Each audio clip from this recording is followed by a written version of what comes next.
Hello everybody, it's Jay Brayton here with another episode of Dominions 5. It's term 35-ish. 34? 35. 35. There we go. So, let's see what happens. So we claimed the Throne of Death, that was us. Tonatu captured 14 good blood slaves. What a wonderful job he's done compared to the bumbling buffoons in the capital. It was Battle in Moss Woods, where we absolutely trashed Chichimec III's 1,000 trillion points PD. Just kind of showing off the utility of Arrow Fend here. I should have done this ages ago, but there we go. Shield done.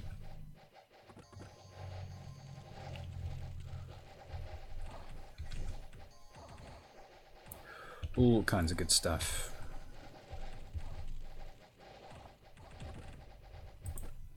These guys are basically just getting brutally killed, which is exactly what we're hoping for.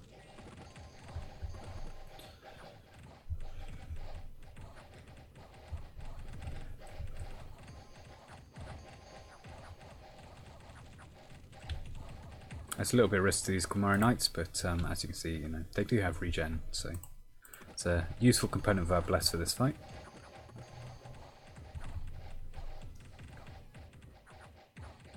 This one guy here is tanking all with himself out, but there you go.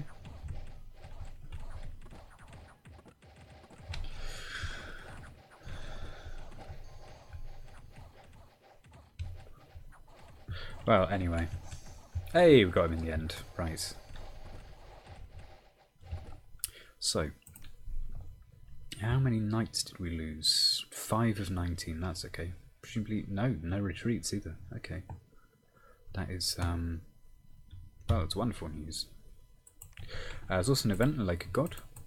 What was it? Okay, some children stuff. Giffer is just, that's a nice event to have. It's a little bit late in the game, but yeah. Over here, we're going to have to take this quick sharp, I think. It's probably going to be a matter of jacking the PD up in here, and almost immediately going to Wick Forest. Going to leave Potchley here. Search the throne. I'm going to move the Altar Battle over from Lepintha over to Moss Woods. Means even if Chichimec III decides to basically rejoin the game, come back, we're going to have a little bit of time to take this back over. Moving into Desert Visions, where we should, fingers crossed, be fine. Gonna have 20% regen on him, Quicken Self, Liquid Body, Quagmire, all that good stuff. He's pretty good against just troops, so especially with Quagmire. In fact, Quagmire may be somewhat unnecessary. I just kind of want to show off because you never really see it used, despite the fact it's actually quite a powerful effect. But yeah, over here we're going to be doing, so that's basically two thrones there, 3, we'll get this one, 4, 5, this is the important one here. They are busy sorting out this throne. Let's see what it contained. Probably just wizards and stuff. Yep, mediocre wizards. I'm not sure if I've ever actually seen his bless. How are we looking here? So, shot weapons, blood surge, okay. Fair enough then. So, can these guys make it to over there? If they can, okay. I think it's going to be a turn for massing up a bunch of undead, and then just going in. What do we get at Alt 6? I was looking for Battle Fortune. Okay, that would be useful.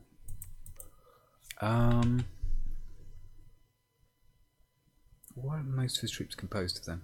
Okay, Palming Spearmen, basically. And Tal. Okay. Let's do a quick Risorgnamento. Let's bring the Altar Petal. No real reason not to.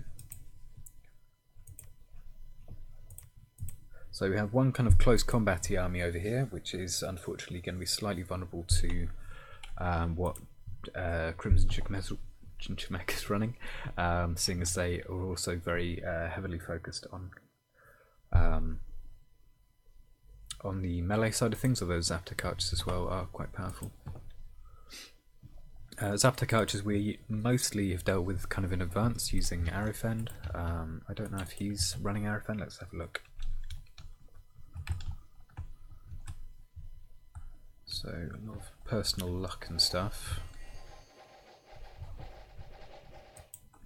Is he using gems at all? Not on that guy. How's about over here? Nope. Okay.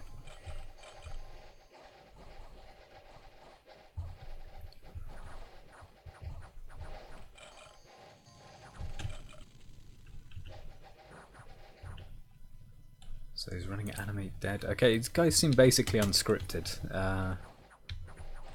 which is a shame.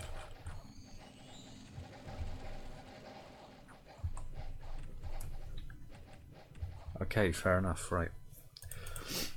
Let's prepare for this then. If that guy's not going to script his mages and stuff, then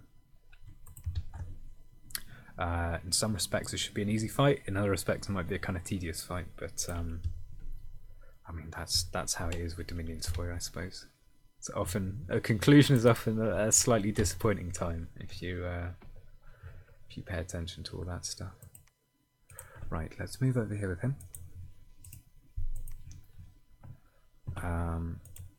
Probably, I don't know, do we just take it? I think I'm going to claim the throne. Maybe, no, maybe I'll just take it and search it, and then we'll give, you know, there'll be slightly less panic in the air for him. Right.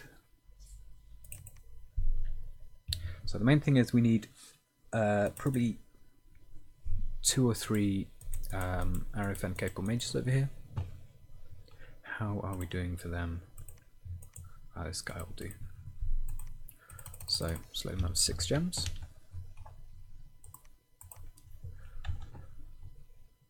If anyone doesn't know, you can use the the keys on your keyboard to select by path. So A for air, D is both death and divine. So keep that in mind. But yeah, certainly one to narrow down the spell selection quickly. This guy can help out as well. Goes over here. Probably have 2 mages set to cast it, just on the off chance one gets shot. It shouldn't happen, but if it does, it would be fairly catastrophic.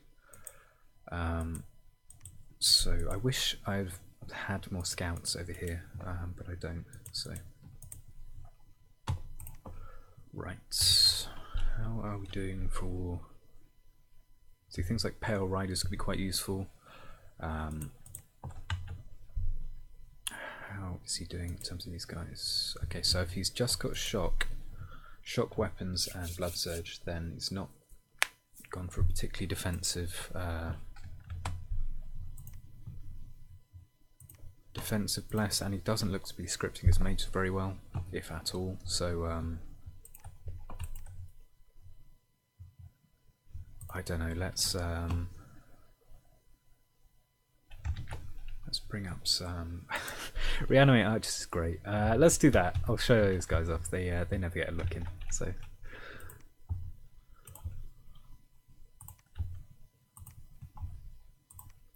there we go.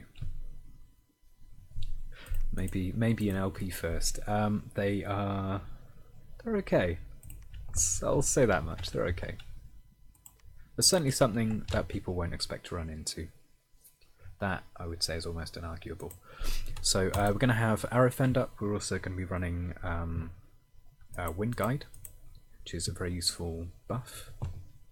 I'm going to give these guys some gems in advance.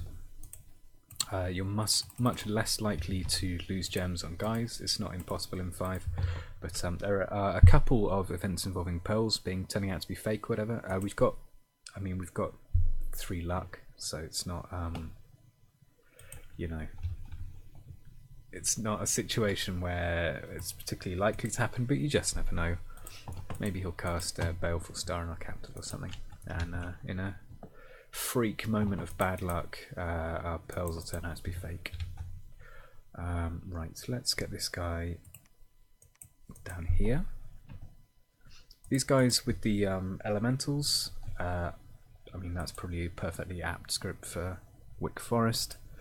There's going to be a lot of troops coming over to fight these guys. Honestly, they'd probably just be able to fight them in a straight up fight, but I want to make sure to just try and cut down on the risk of anything going terribly wrong. Shokotl, do we have much gold? Not really. Trim those guys. See, the problem when you get to this point in the game is one of the amount of upkeep you have. So let's get a Shokotl over here to put the lab, or possibly, I don't know. Is he better over here? I think he might be, because he may be capable of casting some specifically anti-animal magic. Is there a smarter way to do this? It's going to be what, 1, 2, 3 turns until we can attack Wick Forest, and basically 4 until we take it, at which point the game's either won or lost, because Crimson Chichimec will have defended Bright Woods or not by that point. So that's more or less where we're at with that. I mean, we do also have an outside win condition of using our PG to go over to Small Sea, but again, that's very risky. I think the way you'd probably do it is by moving back over here and then ferry trotting over to the Green Wall. Christ knows what's going to be in that, and then going over to Velgard and then Small Sea. But I mean, that in itself is not entirely risk-free. You can miss which forest you end up going to using Ferry Trot, which would be an interesting conclusion to the game, to say the least. But yeah, I think that's probably how I'd end up doing it, just as a way to save time, compared to trying to trudge over there. But yeah, Green Wall could contain almost anything. So this guy's sacrificing over here to push our Dominion, at least if not this turn, then soon after, so we can basically go back over to here with more health if that becomes necessary for some reason. But yeah, that's certainly not the outcome that I'm looking for. I'm going to get this guy to build this slab. Shokotl can go with the rest of them. And yeah, I think we'll just move over here and then basically go to Wick Forest. So 3 or 4 turns until the game's over. It's just a matter of massing up troops, massing up mages, and getting ready, basically. How many mages does he even have here? So a couple of Cloud Priests, the Great Bowman, of course. That's a fair old whack of guys. I guess I'm not surprised or unsurprised by people using magic at this point. I know Dominions 5 has been out for a long time. The series has been out for nearly a decade, but you know, a lot of people are a bit gem averse, I would say. So there we are. There is a fair amount of just random gear in the labs. I might hand some of that out. Probably not all of it, but some of it. And just basically try and get things as good as they can be before we embark on the final battles. I think I'm going to call this turn here. Check out the mercs. Master Assassin is nice, but the AI's got it, so there we go. Bandar Band and Skull Smashers. I mean, the Bandar Band are okay. They are the mole troops that Bandar Log and a couple of the other monkey factions get. And they're relatively well armoured and stuff. They're just their MR is a little bit low, and also they're like, what, 150 gold? 81. Well, that's... There we go. I'll bid them. At the very least, I'll bid them. They'll help smash up the 4 if nothing else. So there we are. Right, call it here. Finally, I always say I'll call it here and then do something else, but there we go. Anyway, thank you very much for watching. Pinch your Britain, and goodbye.